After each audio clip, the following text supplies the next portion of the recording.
Avatar 2: The Way of Water is coming out this Wednesday and the hype is back. And if you're not a fan of Avatar, well, why did you click this video? But also I gotta tell you, I'm not that big of a fan either. I thought the story of the first one was okay, but not really what the most successful movie of all time should be. A little bit overrated, I gotta say. But what amazed me back then was the experience at the cinema. It was revolutionary how this movie was pulling you in its world, so much so that I started grabbing after these little jellyfishy floaty things that were floating around in Pandora. I mean, hell, there were even some snowflakes in need of therapy because the real world was just boring and dull to them and didn't feel real at all. So why am I telling you to watch this movie in 3D? Because James Cameron actually fought for these films to be the best cinema experience you can have. Ever since I was a kid going to the movies, there was nothing like the cinema experience. When we made Avatar, we set out to push the limits of that experience. 3D or three-dimensional films have been around for decades, even it's as old as films are. But that's a different story. I still remember when Spy Kids 3D came out and I had to wear these stupid... Actually... Give me a sec.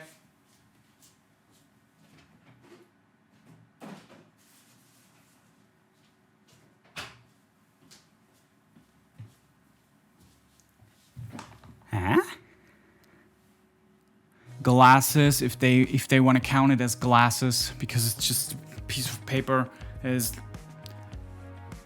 poorly made. I still remember watching that movie in the cinema and I had a headache afterwards. I still saw red and blue everywhere, and I just never saw a 3D movie ever again.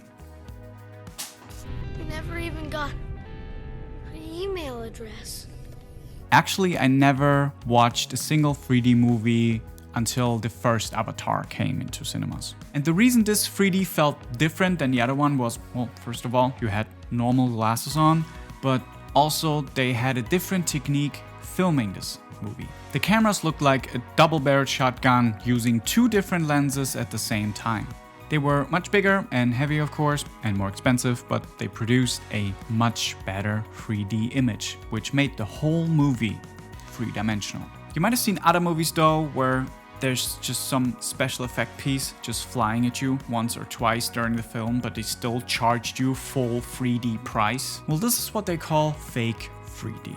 It looks cheap, feels cheap, is produced cheap, but they still charge you full price for a real 3D movie like Avatar. So what's the difference between fake 3D and real 3D? Real 3D is what I described was done in Avatar, Life of Pi, Planet of the Apes, The Hobbit, and a lot of animated movies in general like Pixar, because they don't have to be filmed at all. Fake 3D, on the other hand, is just filmed with regular cameras with one lens being edited, color graded the usual way, and then it's being sent out to a different 3D studio that is sprinkling some 3D onto the movie, and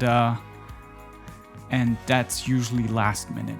Sometimes this is being done well, and sometimes this is done horribly, and it shows. Movies like Alice in Wonderland, all the Marvel films, Dune, No Time to Die, Jurassic World are being analyzed and 3D'd after the movie is done, and sometimes the filmmakers that made the movie, they don't even know about that the studio is making these decisions. They're just sprinkling some 3D onto the final version, and then they charge you $5 more. And it's a cash grab. Yes, it is possible to do this right, but it's still not the same quality as Avatar did it. So if you're willing to watch Avatar in the next couple of weeks and you don't get a headache from 3D, I recommend watching it the way they intended it to be. Because it's a great cinema experience, and they actually put a lot of money and a lot of effort into these movies to make it the best cinema experience for you guys. And yeah, that's it from me. I'll see you around.